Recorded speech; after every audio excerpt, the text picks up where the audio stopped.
Right, well, it's 2 o'clock, so can we start, please?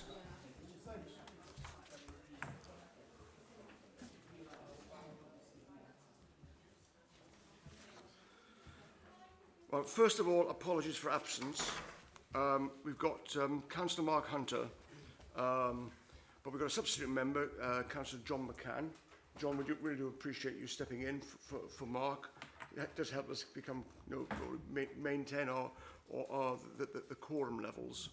Councillor Grace Fletcher Hackwood, Councillor Cecile Beant, and we think that Councillor Ali might be able to make it. We've also got Jim Taylor, who's in some strategy meeting, and Sir Richard Lees, who's in China, apparently. Chair's announcements and urgent business.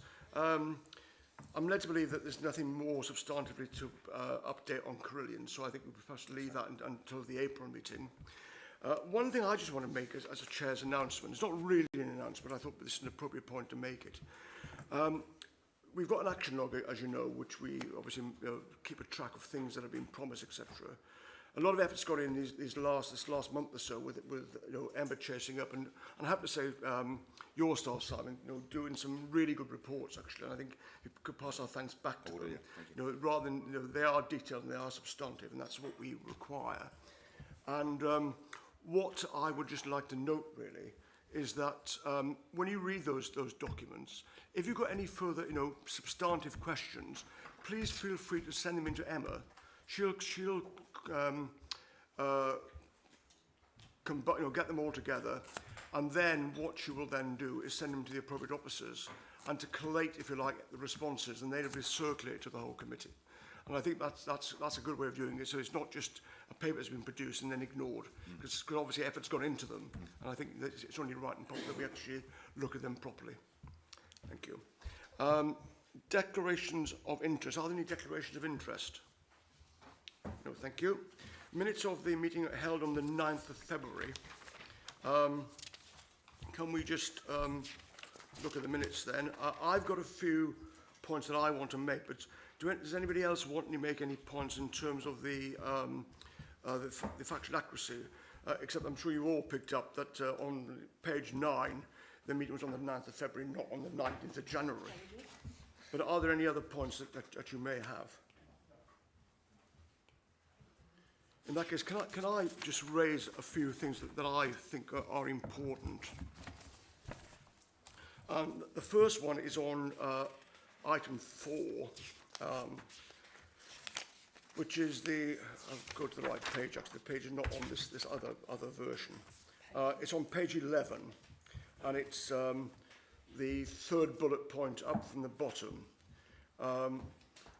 And what I'd like to put in there, we had a great discussion around best practice elsewhere, and I would just like to put in, with your permission, the committee recommended that the GMCA should continue to be open-minded and to learn from best practice from other authorities. Are we happy to do that? Susan? You just said page 11. Can you just start again? I've only got up to page 9. Thank you.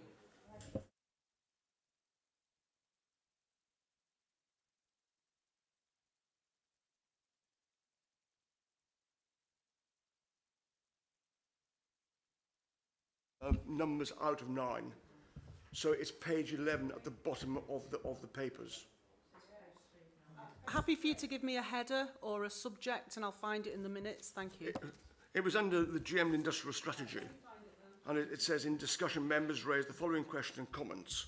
And there's 1, 2, 3, 4, 5, 6 bullet points. So the third, at the end of the 4th bullet point, I would just like to put in that thing, which we actually did ask. In fact, I actually asked the question of Sir Richard if he would take this on board, and that's what I would like to put in, the words I've just said, but being open-minded to best practice elsewhere, take these things on board. Thank you. I wasn't paying attention. Do you mind reading it out now? Thank you.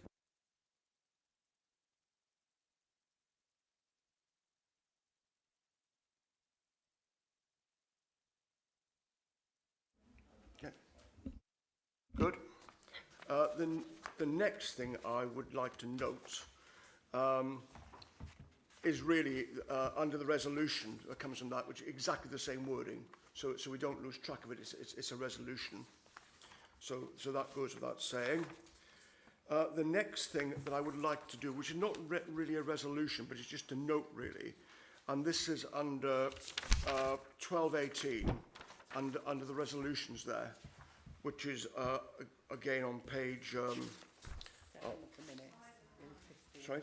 7 of the minutes. Yeah, it's on page 15 or 7 of 9, and we've actually again.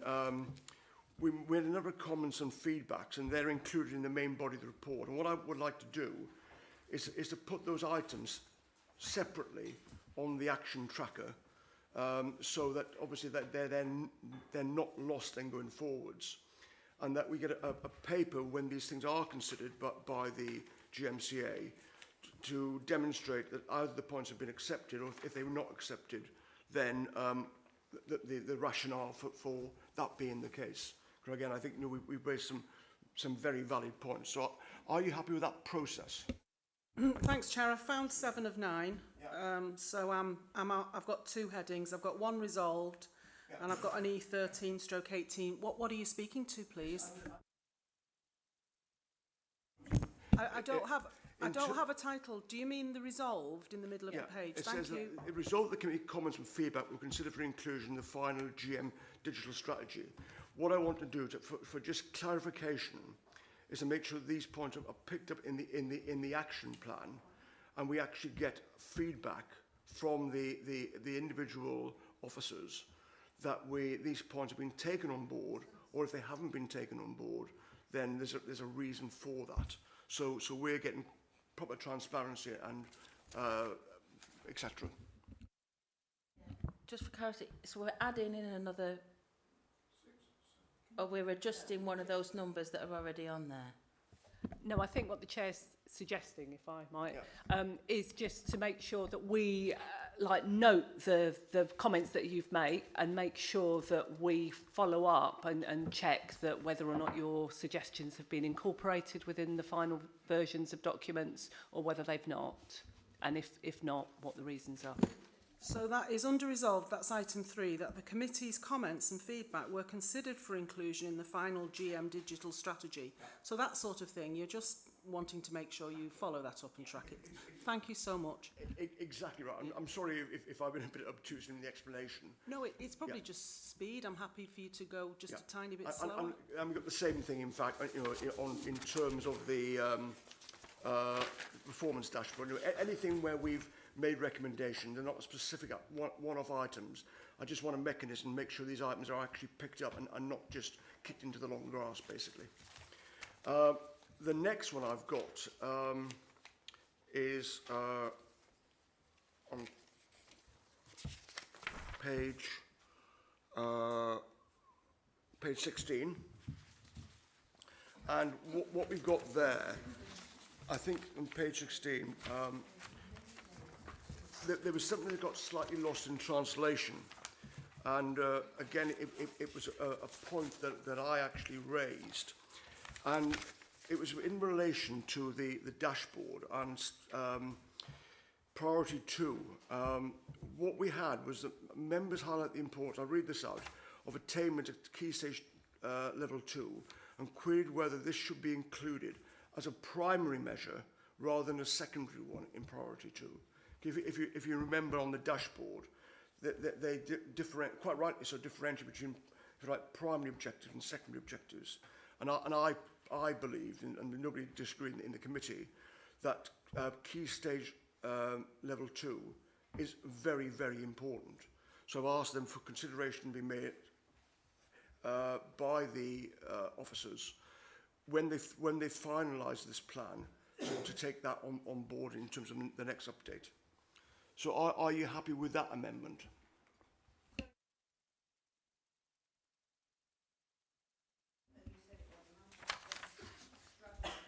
Right. Well, it's page 8 of 9 of the minutes, or page 16 on the big figures at the bottom of the page, and it's just above the resolved, and it's the penultimate paragraph of the main body of the report, and it started with members highlighting the importance of attaining a key stage level 2 and queried whether this should be included as a primary measure rather than a secondary one in priority 2. So we're asking for consideration of that. Are you happy with that? Obviously, I want to support you as chair, absolutely, but I do recognise that much of that work is at scrutiny committee, that corporate scrutiny committee that looks at all the public service reform issues. And of course, I want to support you as chair. I think it was more in relation to skills, that was the area we're looking at. And the fact of the matter is, if children do not achieve the right attainment levels, when they leave primary school, then they're always behind the curve going into secondary school. And that's the point that I don't think we should lose sight of the importance of that particular key measure.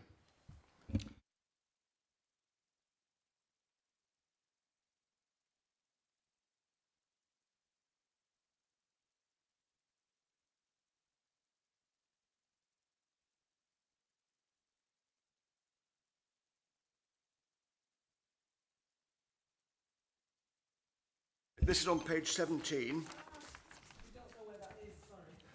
At 9. Yep.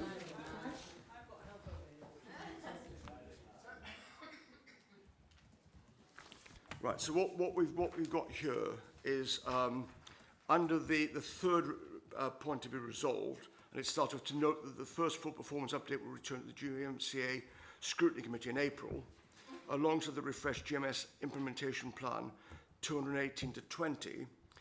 I just want to add to that, and look forward, which again was a request of the committee, and look forward to receiving the annual State of Greater Manchester report, which will provide more detail about the inequality of outcomes between different groups. Now, we had a long debate about inequalities, and I wanted that to be, so it wasn't lost. There was an agreement to put it into the annual report. Just before you go on, because we'll need you to repeat what you want, we just need to nail down where you are. We think you might be under resolved. Yes, we are, sorry. And it's numbered. Oh, thank you so much. So you're right. We're on 3. Number 3.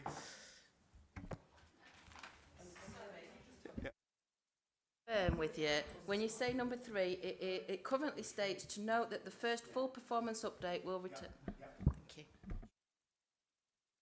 Recommendation is, I'm sorry for this confusion.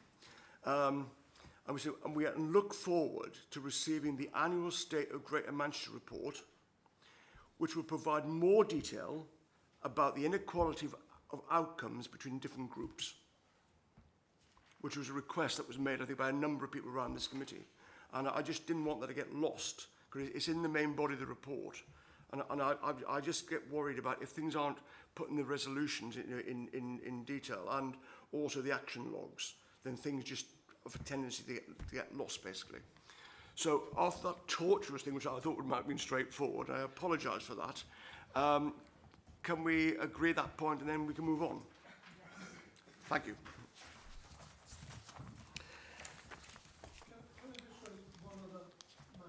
Arising, Of course you can, yes. making us read through the minutes again. I perhaps wasn't going to raise this, but you've now made me look at what I did suggest. Graduate retention could be a topic for a task and finish group. And then we were told, and I agree, that the resources were limited. So it had been proposed at the chair's meeting, that each scrutiny committee only have one topic. Are there 3 scrutiny committees? So it means only 3 topics for the whole of 1 year, for the whole of Greater Manchester, can be looked at. Now, I don't know the answer to that, and I'm not suggesting anything now. I mean, I might not be on this next year, so it won't be of too great a concern to me. But I'm just thinking, it doesn't seem much. Should we bother with having one, you know? I'm not trying to sound too despondent, but if resources so weak, we have a formal meeting once a month, and then if we can't look at 1 or 2, 2 or 3 topics, I'm not saying you want 23 topics, but 2 or 3, because something like graduate retention in the county is an important issue, and if we can't look at it as a subcommittee for you know, on and off for a few weeks, perhaps 3 or 4 meetings, I don't know. What, you know, the other committees, they feel this is okay, one topic a year. Well, let me answer In the latter Yeah. point. I mean, we do meet up regularly, I say regularly, probably every 3 months, as chairs and vice chairs, with a member from the Labour group as well, which I thought was important. Although, unfortunately, the last meeting, she actually couldn't. I can't remember her name actually. Helen couldn't attend, but it was a consensus of you know, at least one per committee. We would like more. But I think, you know, Susan has guided us really in terms of what's available. So I don't know if you want to add to that, Susan. I think this year it's been very much a kind of an exploratory year, and you know we are finding our feet as a set of 3 committees, and obviously there's joint health scrutiny as well. So the actual level of scrutiny that work at Greater Manchester is subjected to has increased substantially. I do think, you know, that is a point that's worth reminding ourselves about. I think, you know, like it's taken a little while for the committees to bed in and be really confident about what their focus is and establish it. However, I do feel that all 3 committees are now getting into the swing of things and you know, like beginning to identify their kind of key priorities and how they want to work and what works well and, you know, what things, you know, maybe they think would work in a slightly different way. I think there is an issue about resource. I think when the task and finish group who were looking at GM scrutiny last year, you know, that was convened by leaders, talked about it. There was at one stage talking about 6 scrutiny committees, and it was that kind of balance between, you know, between the resources available at GM level and, you know, sort of what would give good coverage. I think, you know, we are going to be doing an annual review at the end of this year. We will be contacted fairly shortly about your views about what has worked well and what you would like to do more of, and you know, sort of how you would like to approach scrutiny in future. So I think we must see this as an organic process. You know, I don't think, you know, you do, just because it takes a while to get into things. So. Liz. Yeah, I also think we need to consider that we ourselves are that part of that resource, and we strive very hard to make sure that we're quora at these meetings, to add in then another task and finish group. It's another commitment that we must be able to deliver on, and then on top of that, another task and finish group is yet again another commitment that we have to be able to deliver on top of what we already do in the boroughs we represent. So I think we need to be mindful about how much, not just for officers but ourselves, because there is no point embarking on something in my mind unless you can actually deliver in the end. If you're going, there's no point doing it if it's just a bit of a waste of time for everybody. We must be doing it, committing to it and delivering something that's actually going to be useful. Liz, you make a very valid point actually, and it's better to have, if you like, the right level of you know, scrutiny, and also if we do task and finish, my own personal views, I would like to do more, but I think realistically, I mean, it's better to do something really thoroughly than have a scattergun approach in a number of areas. So I think, you know, the thing I think we need to do is really, you know, see what we've done this year, do one initially next year, and we will see what we can do. But we have to take on board, I think, you know, the considerations of members and officers in terms of what is realistic. Kate. Thank you. I just wanted to make a point to back you up there, because I think it's important to have on record as well, because Salford's just doing, as part of a boundary review, we've just literally started surveying councillors to see how much work we do, and the consensus is we do somewhere between 25 and 30 hours a week. And for a lot of members, that's on top of a full-time job as well. So just to reinforce the point you're making, really. Thank you. So I think the answer, Roy, is aspirational, but I think we have to be realistic, frankly. And I say that was a consensus, you know, of all 3 chairs and deputy chairs or vice chairs. Perhaps this topic could be in the queue for next year then. Yeah, I think one of the things that I've had some discussions both with Simon and my and Head of Governance and Scrutiny as well, is about not losing sight of topics that you've identified that we've not quite got round to doing properly. And so having, understand the committee as an entity that moves forward, and so we don't lose the learning and interest of a committee just because we're moving into a new municipal year. So, kind of accruing the collective learning and ideas.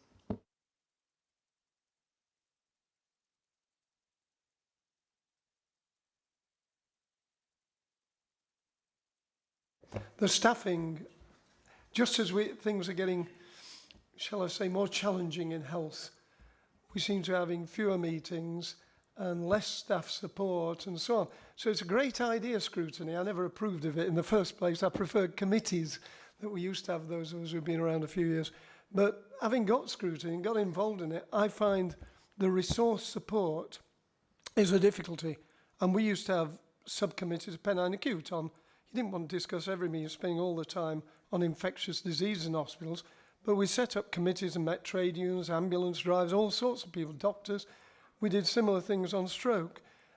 We don't have time or staff to have subcommittees now, working groups. So I think it is a challenging thing to note about the new setup of Scrutiny, not just here, but on other bodies as well, whether it's working. It's a good master's, dissertation for some postgrad student to look at how Scrutiny is working in Greater Manchester. Thank you. Thank you, Roy. Right, we've now got 3 substantive items, and to a level there's a common theme there. And I think Simon wants to do an overview and an introduction before they have the individual items. Thank you, Chair. I was literally just going to say a couple of words on each item as we get to it, if that's okay. So just on the first item on graphene, and to welcome James and to introduce him as the CEO of the National Graphene Institute. Graphene obviously has been a hugely important issue for Greater Manchester. We've made substantial investments along with the university and national government and others in the whole issue of graphene. Obviously, James will talk you through the latest developments. But the key for me is how the isolation of graphene within Greater Manchester can then be used to commercialise graphene and actually generate economic value within the conurbation. I know James is going to talk you through elements of that, but it's a truly exciting story and one of which Greater Manchester should be incredibly proud for the investments that have been made to date. So over to James. Thank you. James. Thank you. Afternoon, everybody. James Baker from the University of Manchester. Thank you for the opportunity to be here today to update you about the story of graphene and the opportunity for Greater Manchester. So what I wanted to do is just give a very brief introduction and background to graphene. As Simon said, 2004, 2 scientists in the University of Manchester, driven by curiosity, took some graphite from your pencil and some sticky tape, and they peeled the graphite many, many times to isolate a single atomic layer of carbon. So graphene is a single atomic layer of carbon. So what I want to do really is to take you through, so what's the excitement about? Why is there so much interest around this wonder material? What's the status of making this graphene? You can all do that at home, but you can't make a very large quantity of it. So how do we actually make this material? But more importantly, how do we add that material to your aircraft, to your car, to your electronic device? So one of the challenges I'd like to get across is you think of technology as a journey, from discovery through to experimentation, through to prototyping, through to production. That journey for a new material typically can take many, many years. So anybody from an aerospace background may fly or aware of carbon fibre. But carbon fibre, from its first discovery through to the very first products, was probably 25 to 30 years from discovery before your first aircraft or your first tennis racket or Formula One car.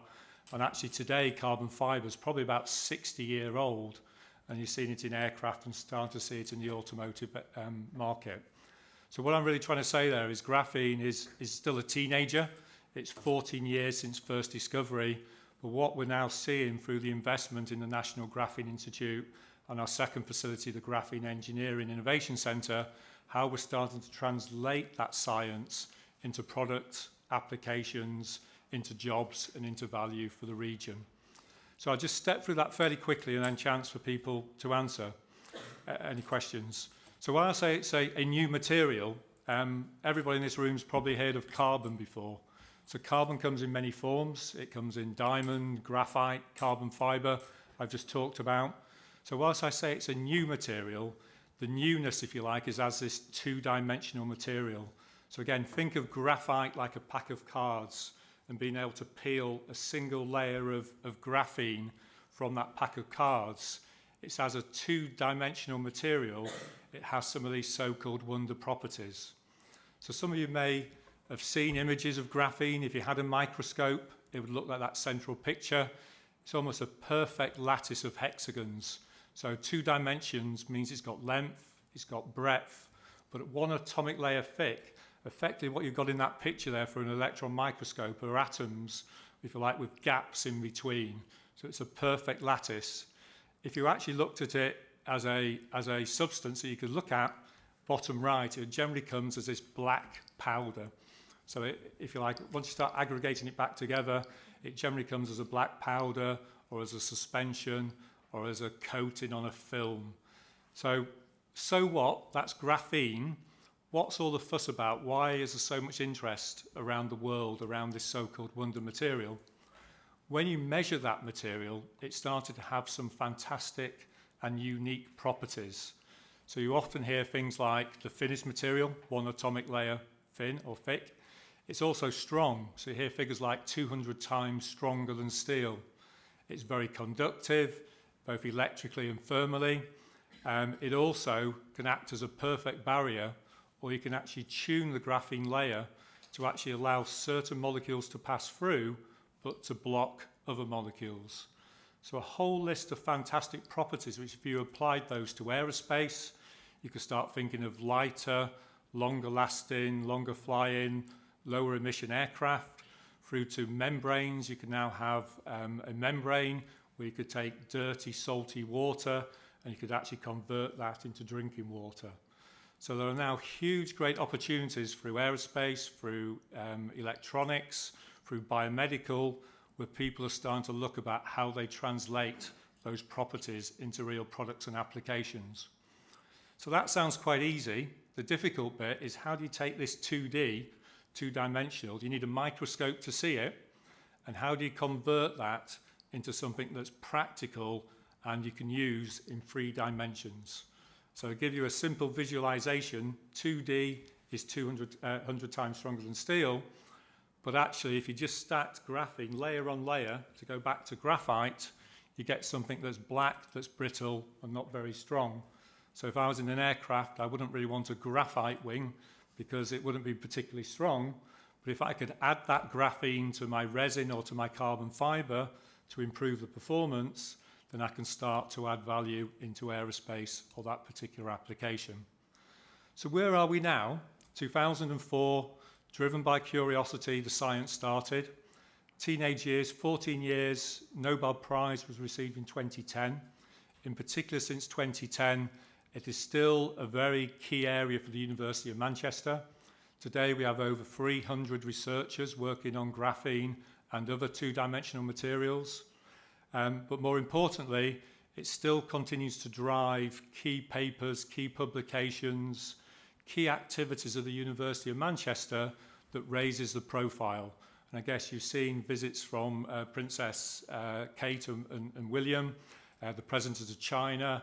Again, we're in dialogue just alone this month. We've got visitors from 2 ministers, one from Ireland, one from Singapore, and an ex-minister from the UK, coming here to Manchester, where actually graphene is at the heart of that agenda.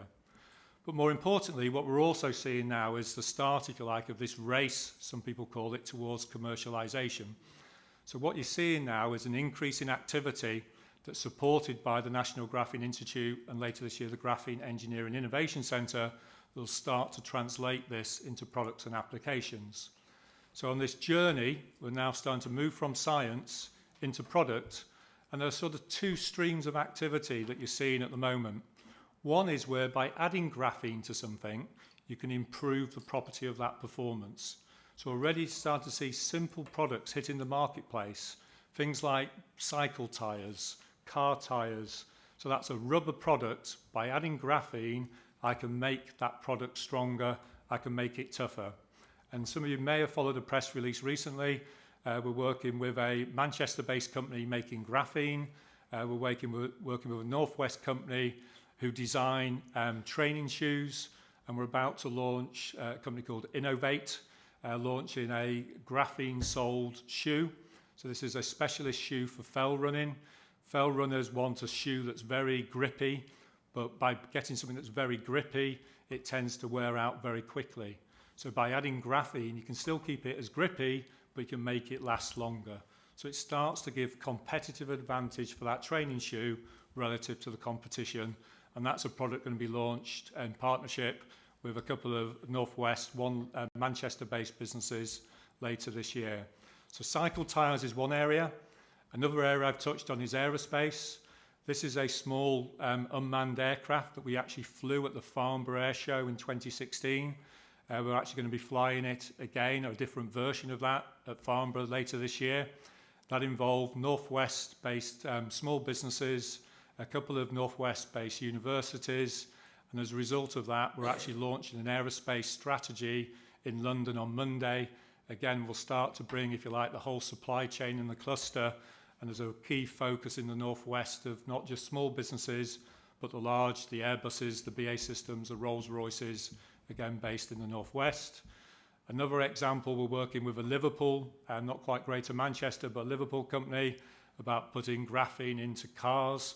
So this is, if you like, a sports car at the moment, but the next step is to take that technology into, for instance, Jaguar Land Rover and the broader supply chain. Again, key companies here in the Northwest. And again, some fairly niche ones. This is a project we work with McLaren and an organisation called Richard Mille.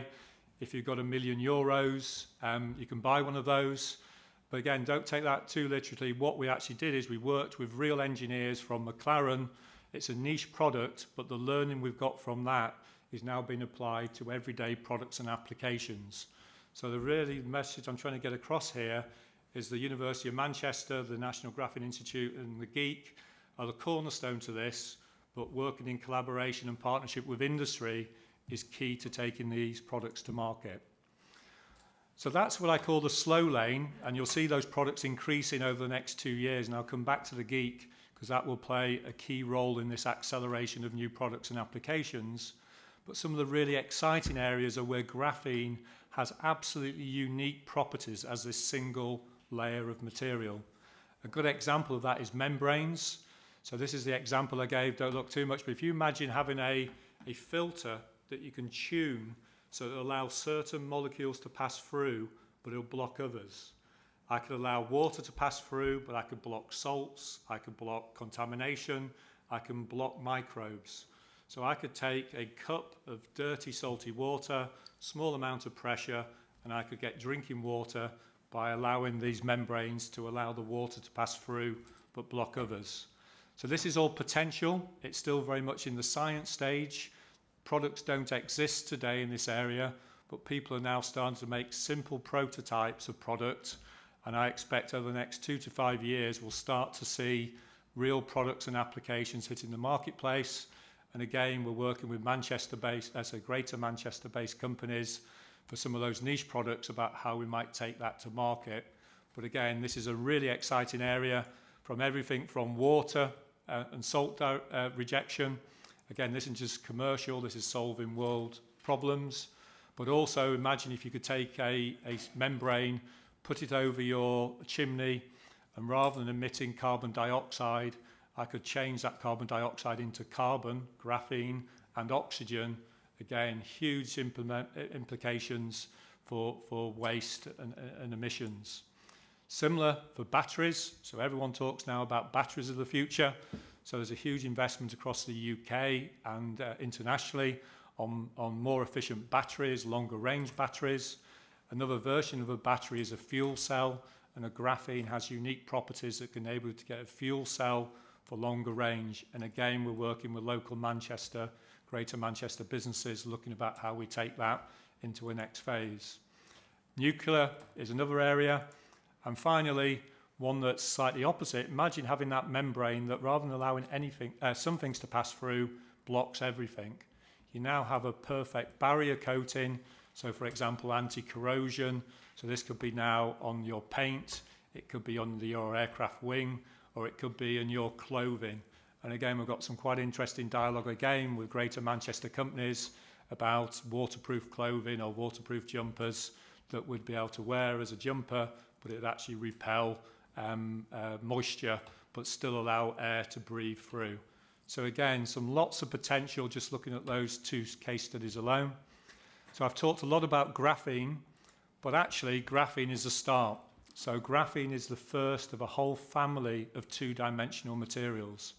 So anyone who've got kids at home may know about Lego. Imagine now having a building block of lots of different materials that you can now create new materials bottom up, layer by layer of two-dimensional materials that create functionality into your materials. So whilst we talk a lot about graphene, the University of Manchester, the National Graphene Institute, and the GEEK, we really should call them the 2D buildings because they're looking at a whole family of two-dimensional materials. But to give you one case study already, so this is still very much in the laboratory, but often people talk about, some of you may have solar cells on your roofs at home, and they're like quite large panels. Imagine if you almost get a printer and you could print layer by layer different 2D materials to create a photovoltaic cell that would actually create energy from sunlight. I could now print that onto my roof, I could print it onto my windows, I could print it onto my suit, onto my car. You really would start to transform the way you do things. So again, this is a glimpse of the future. You know, we're going back to a teenage year. This one's an infant, but in terms of the journey, we're seeing how do we translate that from the science into real product and real application. So I touched on it earlier. So the University of Manchester, the heart of what we do is very much an academic institution. So teaching and research, over 300 researchers now alone working on graphene and 2D materials, and it's very much a multifunctional approach. But it's quite key to the university in terms of attracting key talent, in terms of professors, but also in terms of students from international who come to Manchester to do their studies, to do their degrees, and provide investment into Greater Manchester. The National Graphene Institute is open. It's been open over 3 years now. It's had significant support from UK government and from Europe. If you think of that journey I talked about, so American space, NASA came up with this scale of 1 to 9 as a maturity scale. So TRL1, technology readiness level, is your blue sky research. TRL9 is your technology out in the marketplace. So if you think of the journey, the National Graphene Institute that's open today is very much around that TRL 1 to 5. So most jobs that have been created to date through NGI have been more academic posts, people who are supporting the National Graphene Institute, but also in terms of students and researchers who have been working on projects. However, we've also attracted significant industry investment. We now have over 90 industrial partners working on projects in the National Graphene Institute. They are international, but a number of those are from the Greater Manchester region, and a number of those are from small businesses as well. The next fairly significant part of the journey is the Graphene Engineering Innovation Centre. So this is where Manchester really does now start to become unique. You know, graphene is an international programme. It's not just Manchester studying graphene, it's studied across the UK, across Europe, across China, across America. But what we have in Manchester, as well as a research, is the National Graphene Institute, which is around the early stage, but we also have this second facility that opens later this year. Again, some good funding, significant funding from UK and Europe. It's also got funding from Abu Dhabi. So again, why are Abu Dhabi interested in graphene? The honest answer is probably football, in that they're supporting Manchester City, but they've also got a great interest in advanced materials, and they're looking to see how they can work on programs, not just in graphene, but across the whole material stage. So what does a GEEK do? So think of this journey where you do your science, you make something and you make it once. Before you can go into the market, though, and sell that, it's no good making something once. You have to make the same thing many times, repeatably, at scale, and often in that journey, things break. So you make it one day, you make it the next day, it works one day, it fails the next. So we now need that real engineering and manufacturing discipline. So the geek is very much into this, what we call valley of death space, going from one of something into a number of something, but doing that repeatably, and I would call it a make or break. If you're going to scale something up, if you're going to go to market, you don't want your product failing when people start to use it. You want to de-risk it, you want to engineer it, you want to take cost out, you want to make sure that it's fit for the marketplace. And the geek is very much in that space. It opens the second half of this year. It's going to be very complementary to the NGI in the broader area, but again, it gives us a new tool, if you like, in our armory to accelerate these various products and applications. And in particular, it's more aligned to working with small businesses, because rather than having to work for 2 years, you can go into the geek in the morning, and by the evening, I can make a prototype sample. So I don't need hundreds of thousands of pounds to try things. I can do things much quicker. So just bringing all that together, TRL, technology readiness level, is like a scale on the bottom. Business, industry also talks about another axis. I called it system. Some people call it manufacturing. Some people call it engineering. Some people call it commercial. But if you think of the journey I described earlier, it starts in the bottom left corner. So TRL1, SRL1, that's your blue sky research. Curiosity in 2004, no commercial reason, they discovered isolated graphene. You then go on a journey up the TRL, then eventually as you hit the right-hand side of the page, you start addressing how do I make it, how do I deliver it, how much does it cost? And what we're really doing through the university is still research. We're still a university, we want to be a university, but with the NGI, we're moving into these prototypes and concepts. The geek is very much about this scale up, what's often called the valley of death, but key to all of that is collaboration with industry and partnership. So the funding we've had through NGI and Geek has been absolutely critical in terms of infrastructure and facility, but again, we need to look about new ways of how we engage, both reactively, but I'd also like to proactively work more with the Northwest and Greater Manchester community. And again, we're looking at ways and mechanisms by which we'll do that. The vision we have is something called Graphene City. So some of you have probably heard about Silicon Valley over in California.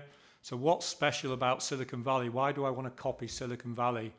Often people think we're a bit mad because we're not California, we're not software, we're not in the same market. Advanced materials are very complex. But if we can reduce the time to market from discovery of a new material into products and applications from 20 years to 10 years, or from 8 years to 4 years, or a new product from 5 to 2, then that creates real competitive advantage. So what does Graphene City, what's a visualization? First of all, it's about the ecosystem. So I want to create a system where not only the academics want to come to Manchester, but also the companies, but also the investors. And we're launching a scheme in 2 weeks that's also looking at what we call affiliate partners. I actually want to bring investors, lawyers, finance people, marketing company. I've just signed a futurologist on board who basically can look at some science, translate it into a good story, and get the interest of people like the BBC in telling stories. Why is that important? It attracts investment, it attracts attention, and again, it adds value to this ecosystem. So Graphene City is a vision, but for me, the geek that opens later this year is absolutely critical in that next step of going from the science into products and application. So hopefully that's a reasonable introduction, but happy to take questions if there's time. That was excellent, James, first rate. I mean, before I throw them open to questions, an observation from me, I mean, my background a long, long time ago was chemistry. That was my degree. How things have changed. I mean, the thought of being able to see through an electron microscope, you know, an individual layer, that was beyond my wildest dreams in those days. And the opportunities here are absolutely fantastic. And, you know, the only concern I've got is that other organisations, I believe you can't patent this, can you? So you can't patent graphene itself. It's a right, naturally occurring material, but you can patent ways of producing it or ways of adding it or mixing it. Indeed. So it's getting that on board. And I love your analogy with Silicon Valley. Because why is Silicon Valley so wonderful? It's not just because of the scientists there. It's because of the attitude of venture capitalists and the money that's going in, investors. And that's where I think you hit the nail on the head there in terms of making sure that you're getting the right investors in there to back these opportunities, and that we don't do, as we have done in so many occasions in the past. You know, this country has been amazing, you know, in terms of Nobel laureates. But so often we've had wonderful discoveries which we've never really developed as we should have done and taken to market. So from what you're doing, I think it's excellent, absolutely first rate. So I wish you every success in this, actually. But questions from the rest of the committee. Roy first, and then Kate. Show my ignorance on this, but I found it very interesting and informative. Thank you. And I'm not done a chemistry degree, but I'm interested in politics and history, and I look at somewhere like Syria and other places at the moment. Are you saying a thin layer that's stronger than steel could be on, never mind armoured vehicles, but could be on ambulances in Ghouta today, would reduce the chance of people being killed in ambulances, for example? Or am I misunderstanding what you said about this very thin layer of material that's so much stronger than steel? Thank you. So you haven't misunderstood. The challenge, though, is how do I produce this single layer? So going from 2D to 3D that's practical is difficult. In theory, at a microscopic level, I could stop a bullet or whatever, but it's at microscopic level. Once I start to scale that up, it then becomes graphite and wouldn't stop it. However, to answer your question differently, by adding graphene to a resin, which I might then mix with a composite for armour, I believe that composite solution could be improved by adding graphene. So as an example, in armour, you will still need the steel, you will still need the other components, but the graphene layer within that might, for example, absorb some of the energy and disrupt a missile to protect the tank or the ambulance. So again, that's not going to be tomorrow, it's probably 5, 10 plus years away, but already people are looking at adding graphene into an additive, combining it with an existing solution to improve the properties. But yes, again, going back to my rubber example tyre, there's already some research looking at adding graphene into rubber gloves to improve the impact protection. Not stopping a bullet, but maybe it's a knife for our hospital workers or from being pricked by a needle. So again, investigating potential, the challenge is taking that potential into real application. The tyre example's easier. I'm actually improving the durability rather than the puncture of the rubber, but that's something that we may look at downstream. Kate. Thank you, very interesting talk. My field of education is secondary, and so it occurred to me about, you know, you're talking about the longer term. I'm thinking, I was talking to kids yesterday, literally, who were talking about, well, you know, I want to be an engineer in the future. And I'm thinking, well, you know, they're out there. You were talking about lots of people coming in from other countries. So what are you doing in terms of trying to inspire those young people so that they are ready for the future, for the needs of GEEK and other areas, other institutes within this field?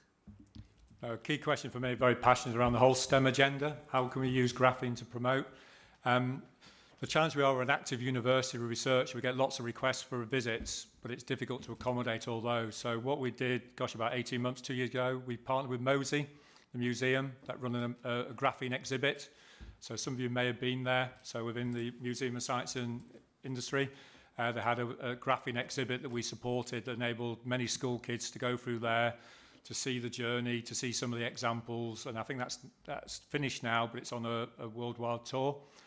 We also launched something called a MOOC, a massive online course where people who are interested in graphene could go online, and wasn't aimed at a qualification, but it was equivalent, if you like, to GCSE for those people who were interested in maybe having some sort of qualification.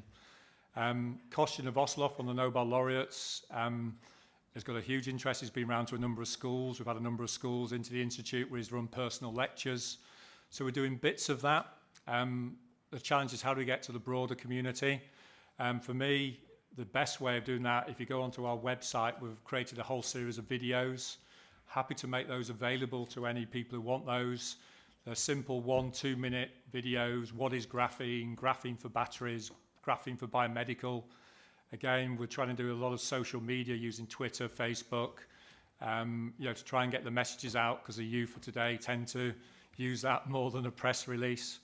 Name dropping a little bit, we're about to launch an aerospace strategy on Monday, and we've got Richard Branson on board, and we're trying to use Richard Branson's network to try and get out to a broader community. So there's lots of ways we're looking to do it. I wish we could do more. A bit like the question earlier, we haven't got the resources to do more. One of my challenges, I don't think graphene is actually on the curriculum yet for many schools because of the time it takes. There's still lots of questions and unknowns, so probably graphene doesn't readily appear, although I was informed by one school the other day that they were going to talk about graphene. I think that was at GCSE level. So for me, it's an opportunity. I go back to the car. I'm trying to get funding at the moment to make a graphene car that we race round at the Abu Dhabi Grand Prix, just before the Grand Prix. Why? Again, it just gets people interested, it inspires and gets people interested in the science. So we're doing bits. I could argue we could do a lot more, but as a good way forward, if people want to look at the videos and use those within your communities, then there's some very good material there that we have created and that's available if people want to look at those. Yeah. It's just that when you say cars, I switch off. I drive a shed.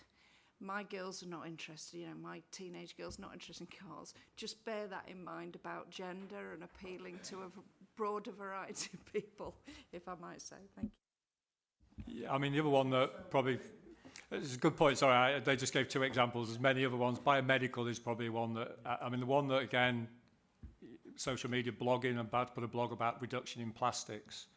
That's something that touches, every sort of age group, I'd argue, every gender. It's a hot area, the blue planet effect. Graphene has the potential to reduce packaging and could actually have alternative packaging. Again, the key word in a lot of this is potential. So again, we're doing it to try and inspire and get people working on that area to try and make a difference. Before I bring in Elise, can I just add to that point? You make a really important point, actually. I think it's so important that we encourage more and more girls to go and study the STEM subjects, because that's the future of this country. And I think you made a very valid point. It's attacking, if like, attacking is the wrong word, but approaching things that will be, attract both girls and boys into doing the STEM subject, and where they can see what the opportunities are going forward. It's the future of our country. Yeah, thank you. I just wanted to echo what you said before about Graphene City, and I like the idea of that, and partly because I just commented before, when I was a kid, the internet didn't exist, and I'm one of the youngest members of this committee. So I just think time is important. I think things move forward, and we've got to be able to move and try, and I appreciate resource and funding is difficult, but I think by focusing like that, it allows us the opportunity, maybe with the right funding, to be going as fast as we can, really. So I think that's really important. I was interested to ask you, though, you said about biomedical, because presumably there are real medical uses as well, potentially, for this. Not just like prosthetics, but actual surgically inside people's bodies kind of ways of dealing with stuff. So I'd be interested to know about that. And where you talked about photovoltaic uses, is that in the creation of energy or in the storing of energy? Because there's like a two-sided thing, isn't there? There's the creation of the energy and the storing of the energy, and presumably it's one or the other. Or it might not be, it might be both, in which case that's really exciting. But if it's one or the other, the way we work with other, because you were saying before, it's how you apply it, how you make it into something that's usable. So it's working with other elements, other business, other industry sectors to ensure that actually we've got something that kind of can deliver on both. Thank you. So quickly, so biomedical, yes, everything from skin repair through to artificial limbs, through to, again, very early stage, and don't over promote it, but graphene you can tune to go into the body to change, for example, the brain synapses to recondition after a stroke is where some of the research is looking at. So very longer term, in terms of products and commercialization, even longer term, because anything that goes in the body, even more regulated. So again, we're in the very early stages. Again, there's two views, but again, the University of Manchester's leading on biomedical. But if you Google, you'll see everything from tattoos that detect temperature, heartbeat. So again, your wearables, your clothes in the future will probably detect your heartbeat, your temperature, and it'll go to your watch and it'll tell you whether you need to take a rest. So again, lots of biomedical applications, but as a general statement, anything in the body is longer away. Near term, you're seeing some simple sensors that can detect body temperature, etc. On the energy, yes, it is both. The photovoltaic is about taking sunlight, converting that into energy, but graphene's also been talked about improving batteries and something called supercapacitors. So again, for me, imagine of the future, you could have your solar cell creating the energy, you could then have that stored within new batteries, but you could then deploy that energy very rapidly using things called supercapacitors. So supercapacitors like your battery, but it charges very rapid. So your iPhone of the future, you'll be able to charge in 10 seconds because it's a very rapid boost of charge. So it's all potential. Again, near term, it's about adding graphene to things. Longer term, it's potentially quite disruptive. Barry. Thanks, Chair. It's a very interesting report. I was getting a bit worried about graphene because we've had it come to this committee and its predecessors a few times, and whilst it's an amazing material, actually applying it to practice things, you know, there are all these wonderful ideas that it could do, but we didn't really seem to see a lot of progress in actually doing it. But I think it was right to remind us about the time scale, because I'd forgotten that fibre is like 60 years old, so really we're in the infancy of this, aren't we, really? So perhaps I was being unfair to think something should have happened already. And the other thing is really about the, when it comes to, you mentioned it can't be painted because it's a natural material, but does that mean that, first of all, is there somebody in China or somewhere who's currently doing a lot of work on this and making practical steps? And secondly, you mentioned about other materials being mononuclear layers and composite materials. Does that mean you could compensate those? You could, I've forgotten the word now. They could patent those because they were. It's not naturally occurring if you make a composite, is it, with layers of whatever other things you're thinking of? Yeah. So you can't patent graphene, but you can patent ways of producing it and other materials, and you can patent ways of applying it. The reality actually where graphene is now, it's probably more about know-how, which could be in the form of a patent. It could be the way you do your chemistry or your mixture or your combination in a particular product or application. So the UK has patents, but yes, China also have many patents. There's huge activity in China on graphene. Generally, China have a very different approach. If I'm fairly crude, I'm not saying it's wrong, but they'll throw a bit of graphene into something, see if it works. And if it works, they'll take it forward in mass production. That can work. There's some very bad examples from China. There's some very good examples from China. So we can't stop it. It's international.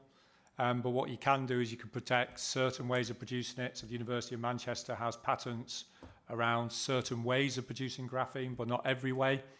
Again, the challenge you've got a little bit come out today is graphene sounds like it's one material. It's probably actually thousands of different materials. So strictly graphene there's now a standard that's been released, and up to 10 layers is called graphene. Above 10 layers, it's called graphite. So if you think there's 10 layers, but how are those layers orientated? What's the platelet size within there? So there's a whole series of different variables. So for me, the know-how is as critical as the patent. We are working with Chinese companies, but we're looking to retain value here in University of Manchester and Greater Manchester. I don't believe you can not embrace the Chinese market. They will do it anyway. If you don't work with them, they'll do it in a very different way, and they could actually cause damage to us if they do it in an unregulated way. and create damage or harm. So again, we are looking to embrace that. And Chair, I just wanted to add to that response to that question and to the previous one, which I think was a very important one, about thinking about the realising the opportunities of Greater Manchester, because it is critical here. And something that we did last year in the GMCA was to produce a science innovation audit to look at our science strengths and research capabilities within our city region.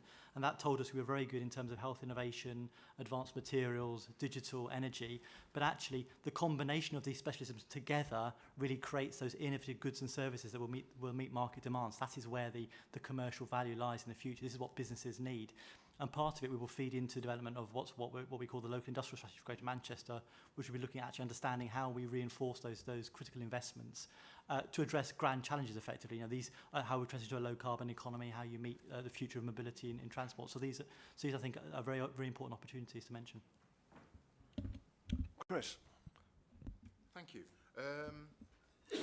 Is it a very simple question is how are the potential and possibilities of graphene getting out to our business community, SMEs? Because I'm sure there's hundreds of SMEs across Greater Manchester who may produce certain goods that may have heard about graphene on the news but may not be fully aware of what those potentials are. I'm sure each of our local authorities have got officers who are responsible for businesses and economic growth.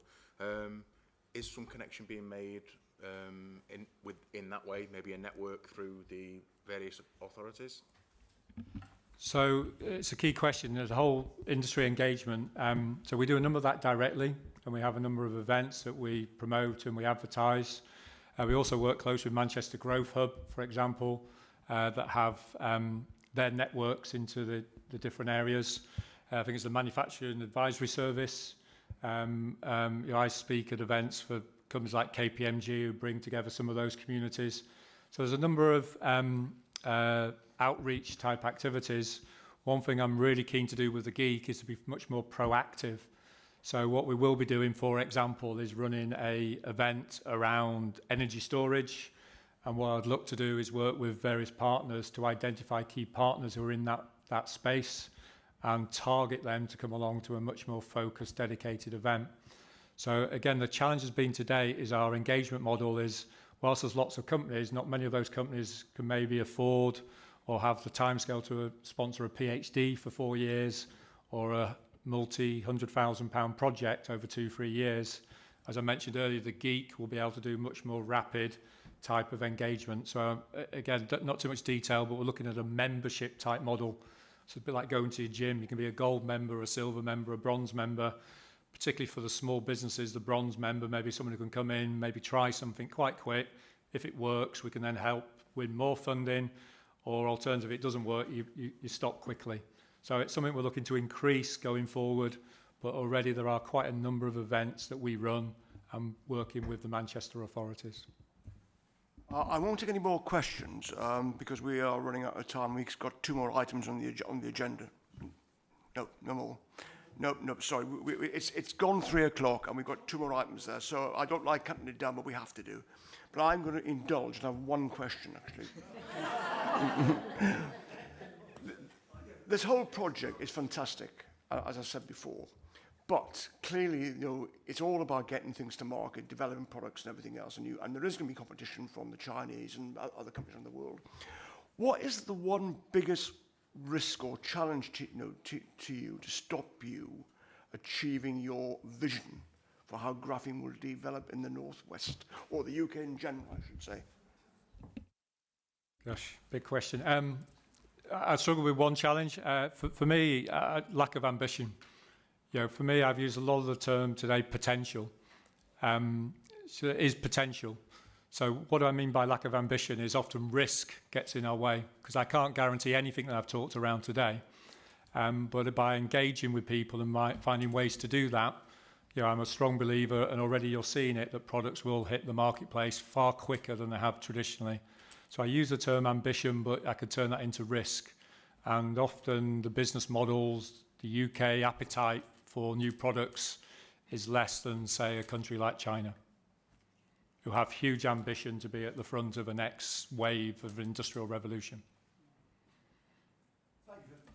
Thank you for that. So thank you for the presentation. It's been excellent, really, really good. And some fascinating opportunities going forward. And yet again, the great University of Manchester has made one of the greatest discoveries in the world on the back of splitting the atom and the first supercomputer.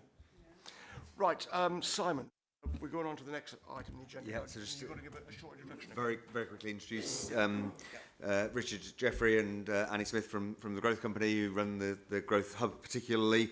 The whole issue of business start is crucial to the Greater Manchester economy. We need to have a thriving thriving number of businesses starting up within the economy and growing and developing, and the work that we've been able to do through European funding, which Annie and Richard will talk to you about, is a crucial part of the whole business start environment. So without further ado, over to them to talk to you about what they're doing. Well, so my name is Richard Jeffrey. I'm the director of the Business Growth Hub, which is part of the Growth Company.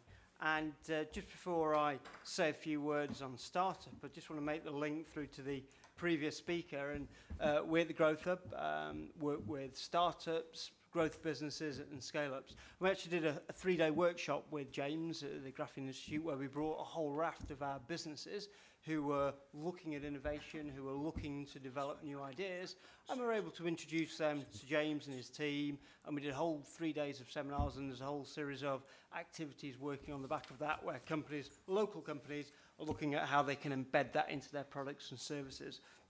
So that's been very useful. And then we've got a jointly invested role, a single person who's working with James and the rest of the University of Manchester team to make sure we've got collaborative projects between local businesses and James and other parts of the university. So I think we're doing a lot to try and raise the awareness of that and really push that locally, and that's going well. And you mentioned about the school activities. My daughter actually was involved in that, and 2 years ago was making graphene and still talks about it to this day. So anyway, I better talk about startups. I think, as I say, we focus on all businesses from startups through to scale-up businesses.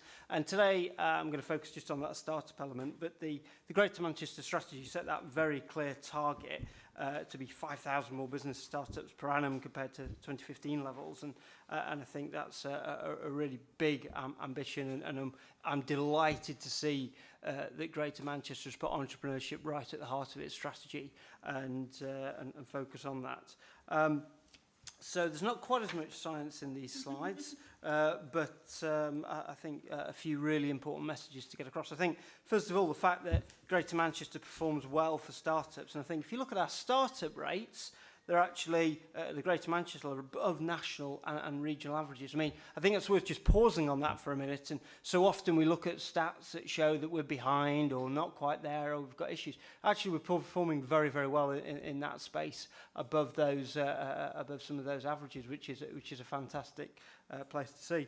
And there's been a real uplift in startup rates over recent years, and that's you know, you can go out any day of the week, I think, in Greater Manchester, and you'll see a whole raft of networks and events that are encouraging people to start up and take that forward. And there's been, I think, quite a step change in how young people and indeed people at all ages of life are looking at startups as a possibility. I think it is worth flagging, though, that survival rates have been dropping. The big question, why? I think we're still looking into that, and there's still lots of work to be done.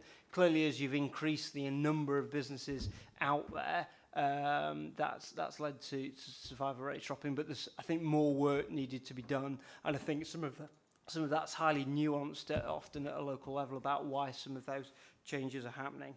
But happy to discuss that later on.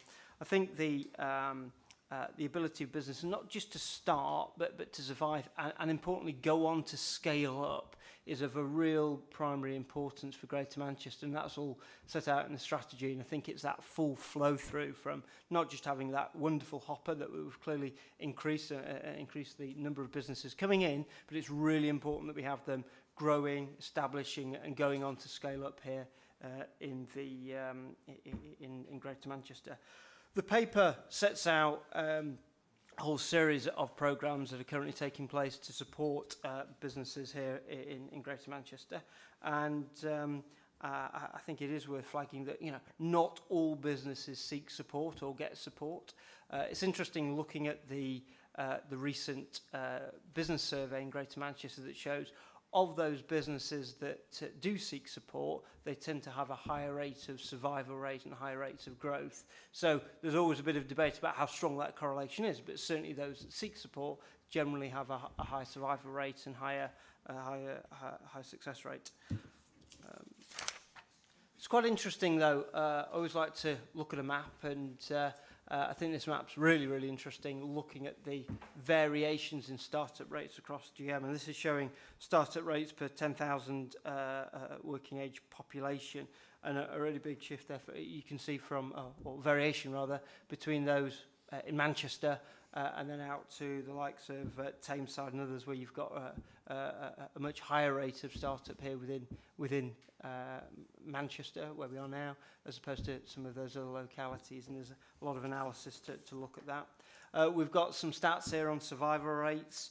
Again, interesting that you've got 4 areas above the UK average, and again, you know, great to see that, but obviously we've got some others that are below, and again, it's just important to, I think, for us to recognise some of those local variations that are taking place. Because of time, I'll not spend ages going through each line, but I think it's worth just looking at some of these. I think the 3-year survival rates are very interesting as well. They've remained fairly stable across Greater Manchester, but there has been an improvement in those survival rates, and I think it's worth pointing out that that's actually been higher than the UK, higher than North West and London, in fact, in terms of that improvement in the survival rates.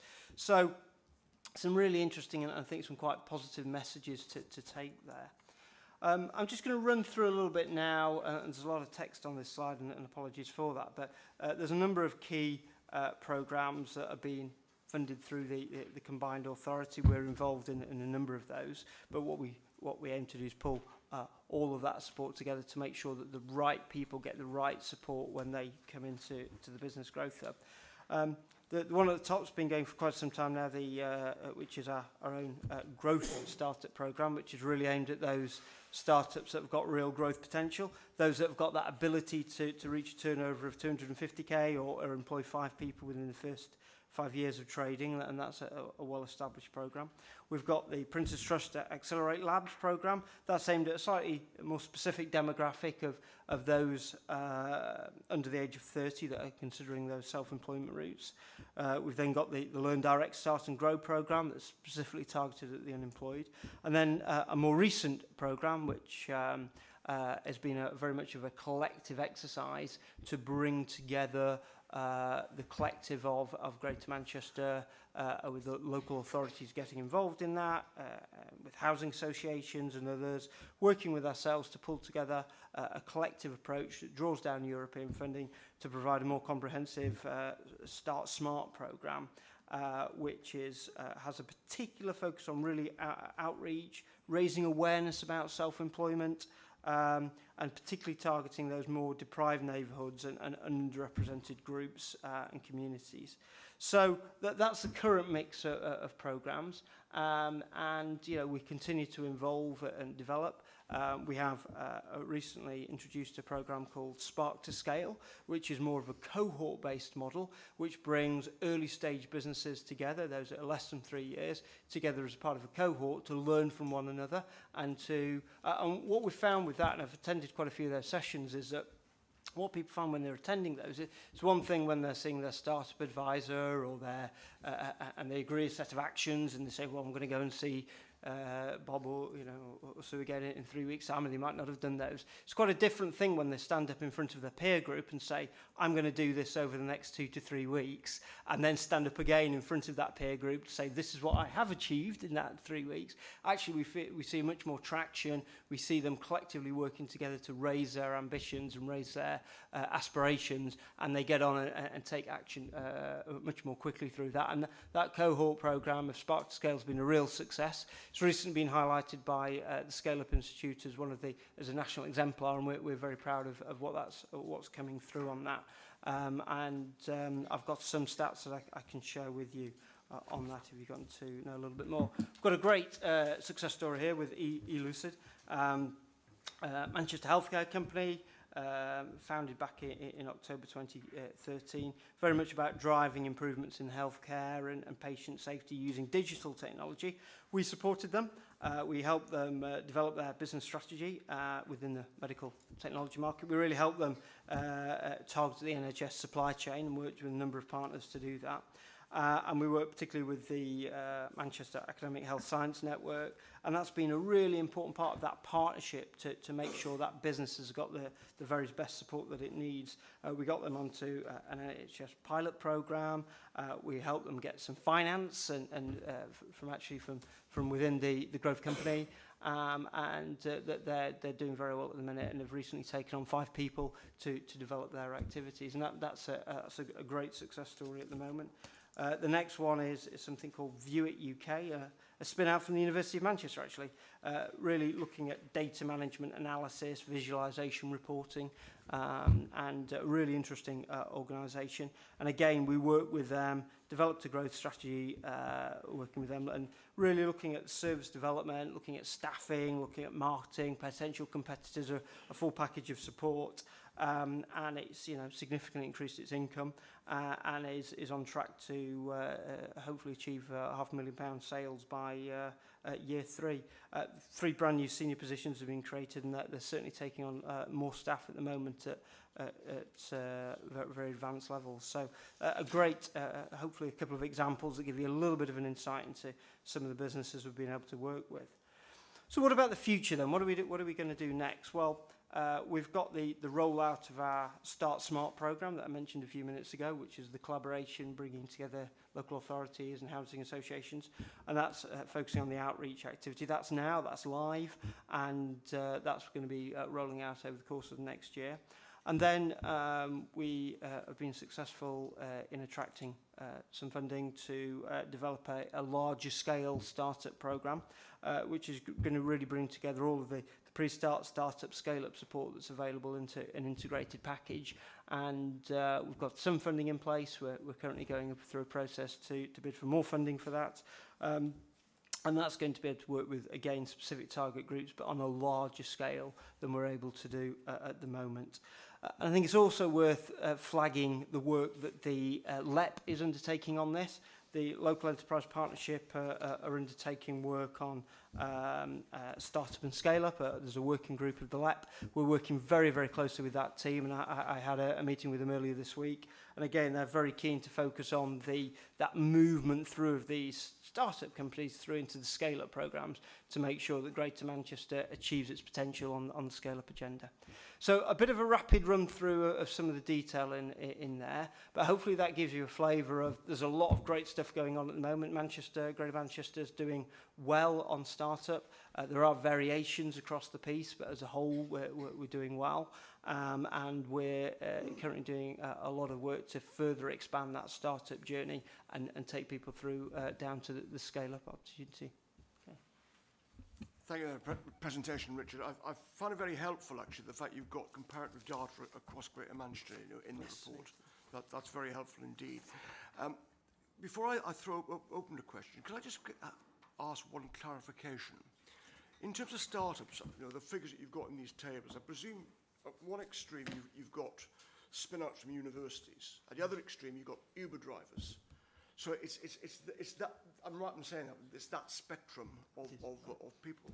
Is it possible to differentiate that? Because, I mean, lots of the impetus, I think, from what you're saying in terms of the initiatives will be at the former end, spin-outs or real entrepreneurial startups, compared to individuals who might be doing things because they have to do it that way around or because there's tax reasons or whatever. So it is a massive spectrum. And would it be helpful if that spectrum, if it can be done, could be broken down so we can understand, if you like, the growth potentials, a bit like with graphene, on one side of the coin, on the other side of the coin, and I'm not saying it's wrong, it's important that people have jobs, and if they choose to be self-employed or whatever, that's great. But would that be feasible to do that, or is it impossible?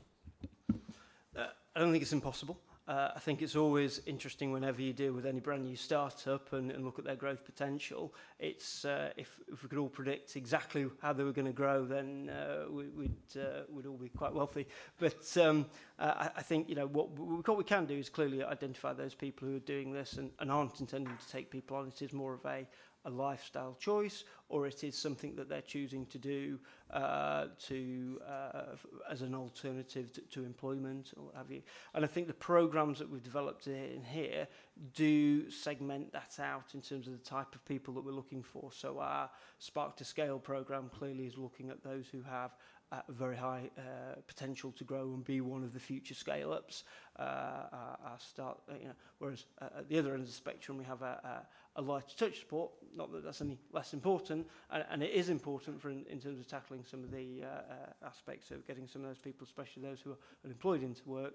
That there is support available for that, but it is differentiated, if that gives you reassurance. In terms of forecasting what's going to happen with some of those individuals, that's not always as easy, but certainly we can track back and look at those businesses who have grown and survived. And one of the things that we've now able to do with a bigger amount of work that we're able to do, we're able to get much better tracking of that kind of activity. So we hope to be able to come back here to give you even richer data on the information that we've got. Hopefully we've been able to share what we've got so far, but hopefully the richer data will become available through these programs. Answer. Yvonne first. Thank you, Chair. Thank you, Richard. It's really interesting.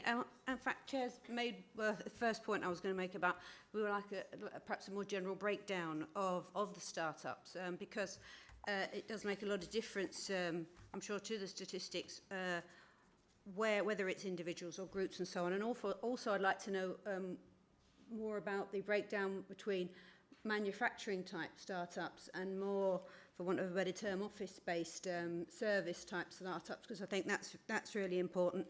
Having read this before, I actually was concerned about, is it also to do with premises and how the premises, because obviously it's a Tameside, not to mention Tameside is one of the worst, but I know we do have a very low number of appropriate premises for startup premises, and have you found that that's an issue with regards certainly sustainability, whether you had those premises that you could then grow into as well, because you need different premises usually after a few years, don't you? So whether that's a difference, and also does it vary the support that startups get from their own local authorities, because I know that varies quite considerably. And has there been any work done on that?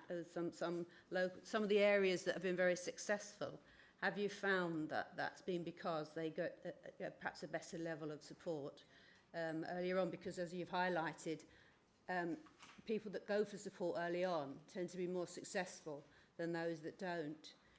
So yeah, I think that will do. So let me tackle those three questions. I'll do it with the easiest one to answer first, if that's okay. I think on premises, I think what we've seen across Greater Manchester is a real increase in the amount of space that is available for startups. I think that's not been necessarily consistent across the whole piece. You've seen a huge amount of private sector support coming in, especially in the locations around Salford and central Manchester, but increasingly in other places as well. But you are seeing that flexible working space, and within the stone's throw of here, you've got a huge amount of space that's become available. I don't think you've got quite the same provision across all localities, but we are now starting to see more of those private providers come in and provide space in other localities. But equally, and let's take the instance of Tameside, and we've got Ashton Old Baths, and that's a wonderful space. And we were in there the other day, and that's expanding its capacity, and we've got our advisors dropping in there on a regular basis, and do encourage people to use that space. And I understand I was in there the other day, you're looking to double the capacity within there. So I think those spaces do exist. I think there's a challenge to make people aware of some of that.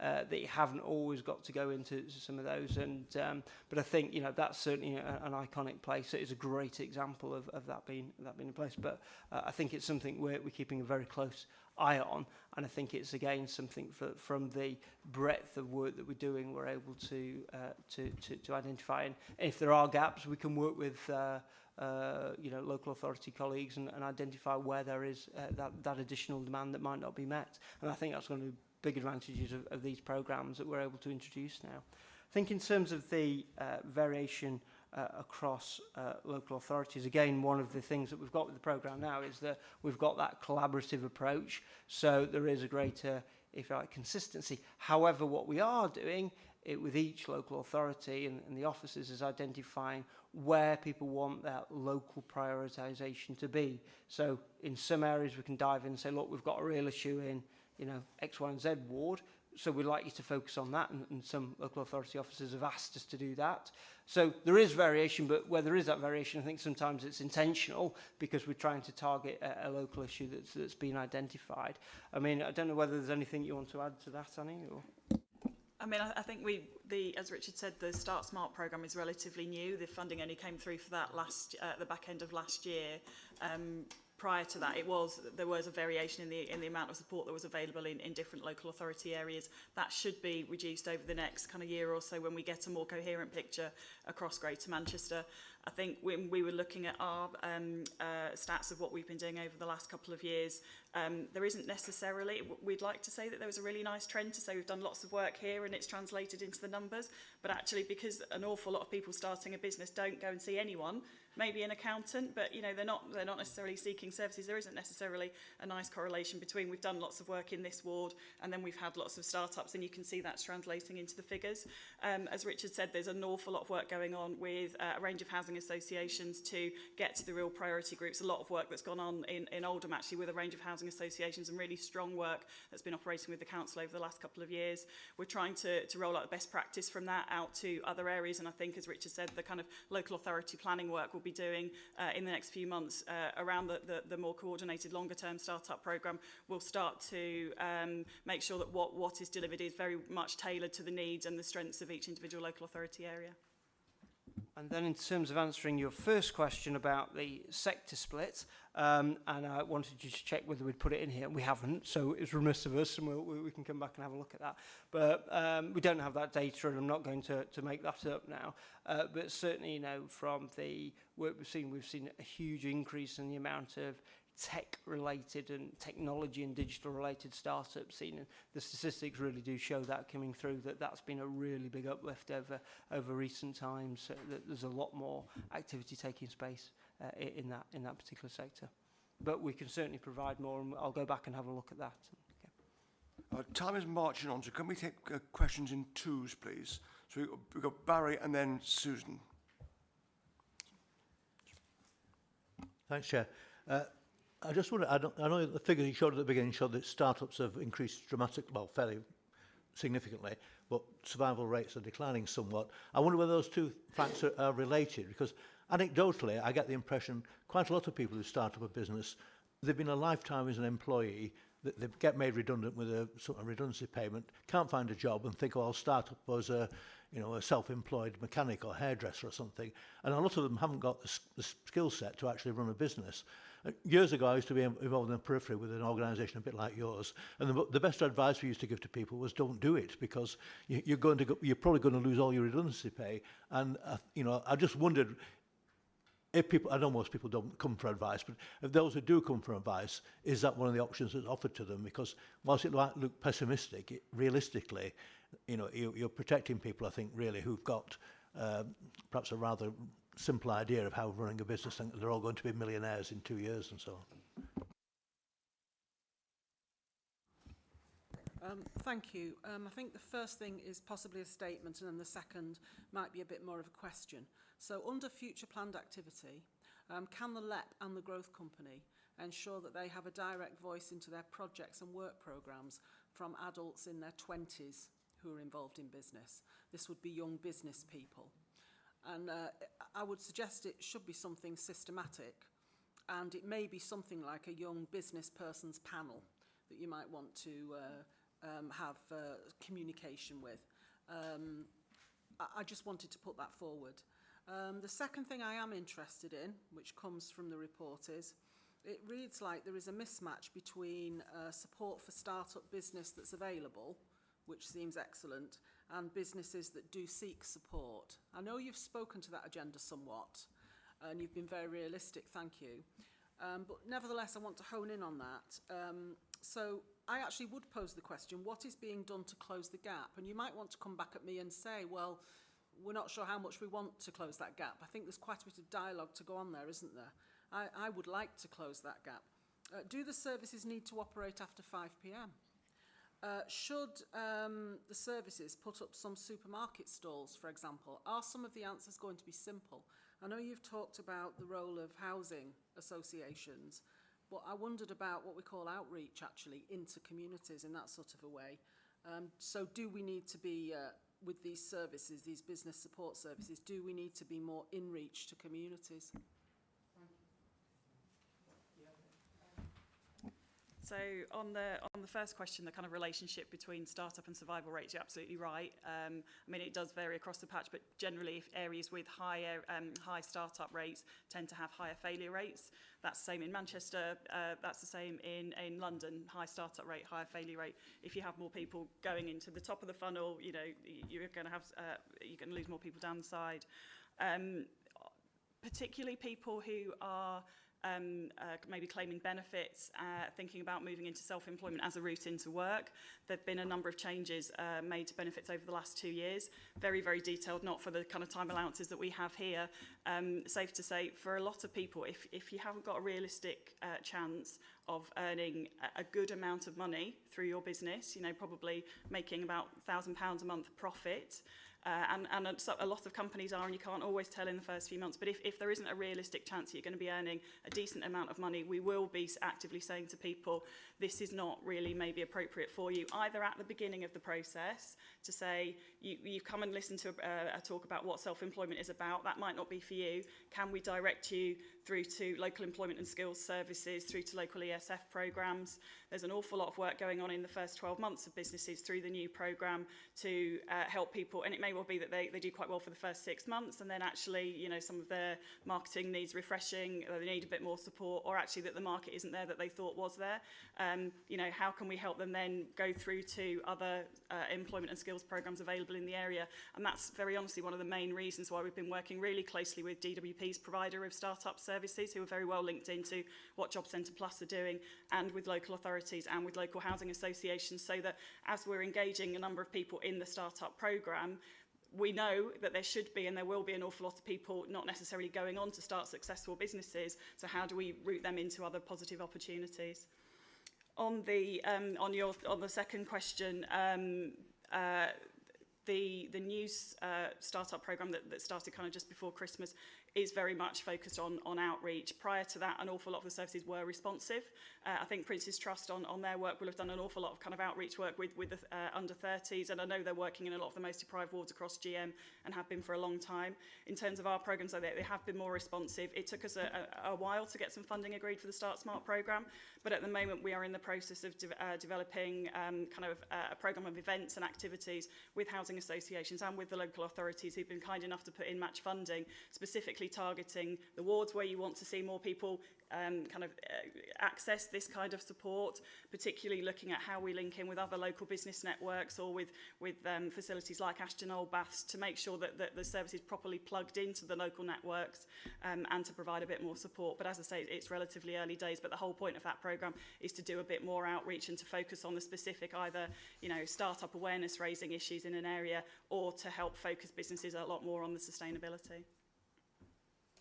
Just add to that, I think, you know, one of the other things that we're doing at the moment is doing a really deep dive with each of the local authorities and the officers to develop localised plans, and that's on the back of the new wave of funding that the overall hub's got, and that's just not just for startups, that's for all of the target groups that we're looking at. So clearly startup forms part of that, and we're really making sure that we're pursuing every local opportunity possible to make sure we're plugged into local networks, local places, and the starting question is, how do we reach those groups that otherwise might not engage with us, but in a more traditional way? So we're having some quite deep discussions again.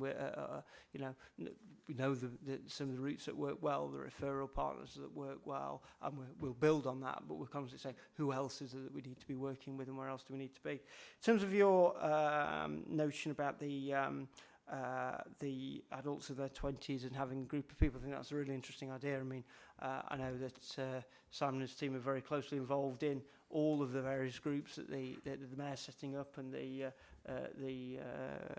business advisory panel and others, and that's got an interesting mix. So I think I'll take that away and perhaps pick that up with Simon and colleagues to have a think about how we can better do that and integrate that. So, but yeah, I think that's a very interesting idea. Yeah. Next two is Roy and Kate. It's a fairly simple question. I may be once again showing myself up because it's on page something or other. But I have read this during the week, and I've read it again, and I can't find the number of employees. What I'm thinking, Councillor Carty was a bit defensive in her questions because you were bottom of the league. I'm a bit defensive because we're top of the league, and I'm not used to that. And I'm wondering if, say, Wigan had a factory that employed a few hundred people established, and we had a grocery firm that's just opening Kew Gardens this week with 20 employees. Are they equal in terms of your measurement, or am I missing where you say, because it seems a rather crude comparison if it doesn't have anything to do with the jobs created, the number of employees. Now, if you've referred to that somewhere in the tables of statistics, forgive me for missing it. Do you see what I mean? It's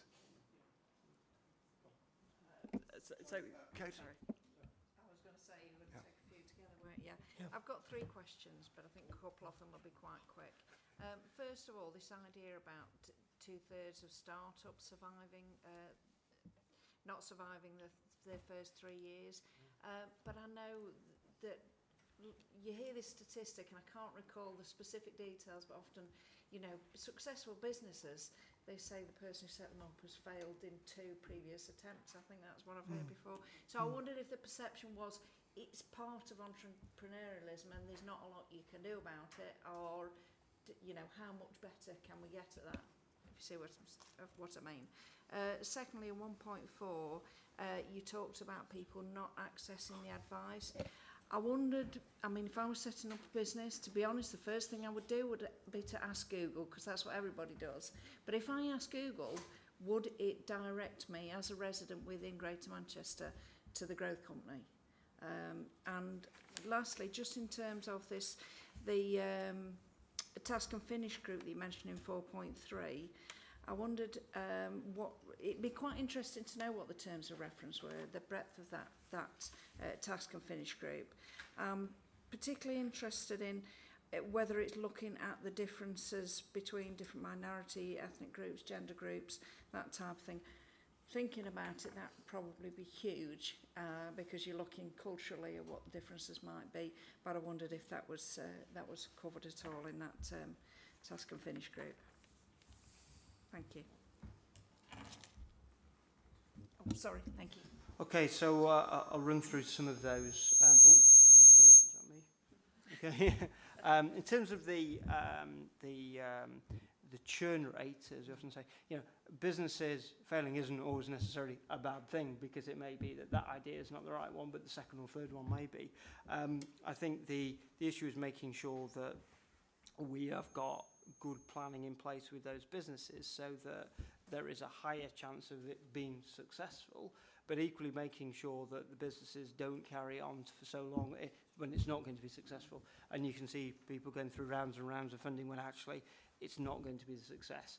And I think, as Annie's touched on, you know, we do make sure that we have got checks and balances in with people to make sure it is working for them, and that, you know, should they continue to plough life savings in, etc., if it's not going to get traction. And I think that's all part and part of having really good business advice, to make sure you've got some benchmarks and some decision points so that actually you can pull if it's not the right thing for you or that business isn't right, or the product isn't right, or the service isn't right for the market. So yeah, I think it's something to look very closely at. But I think, again, just trying to increase survival rates is generally something we're trying to do. But you are right that failure isn't always a bad thing, and actually you can learn an awful lot from that. I think in terms of Google, certainly last time I checked, yes.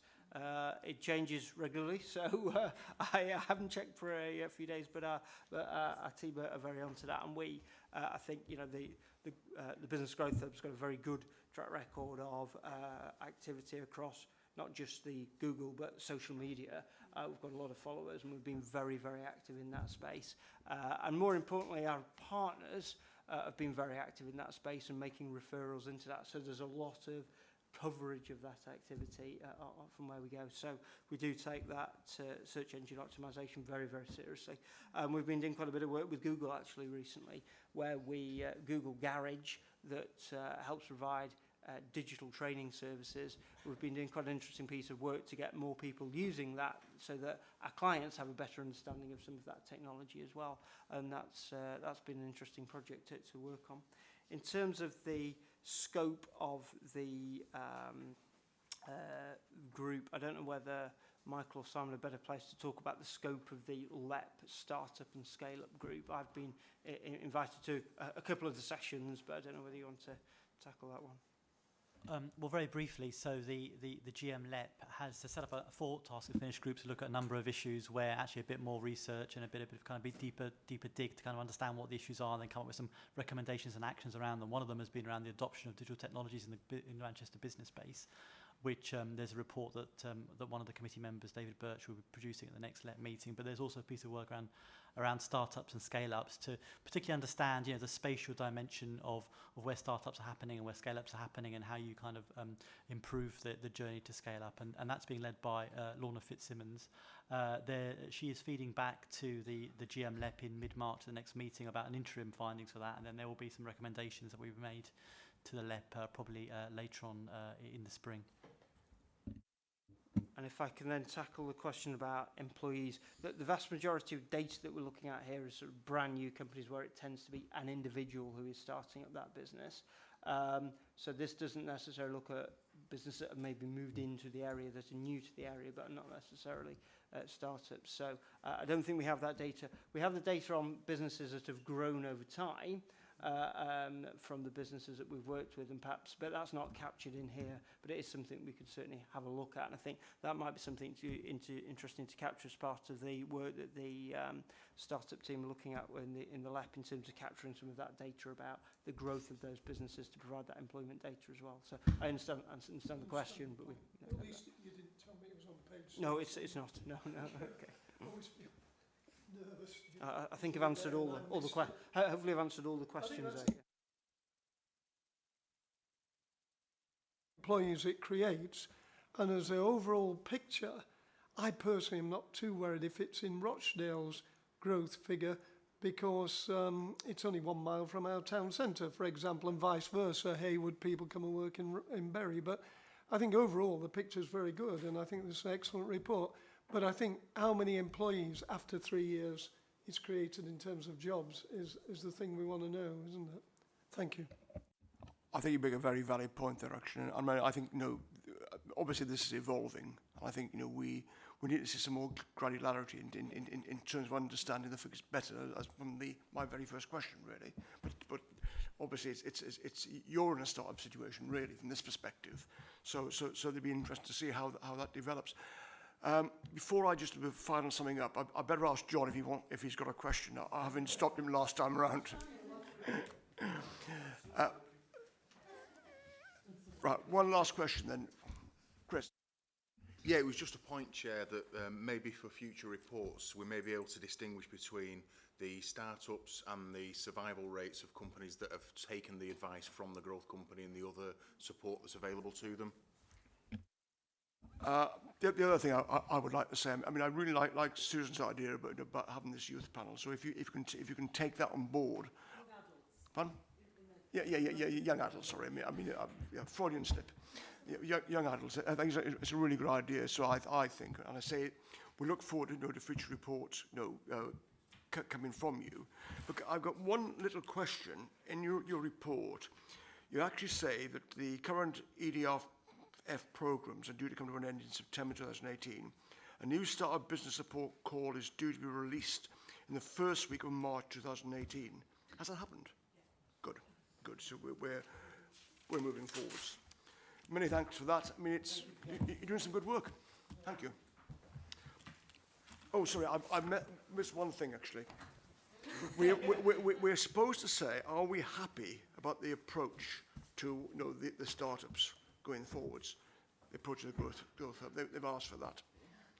Yes? Good. Thank you.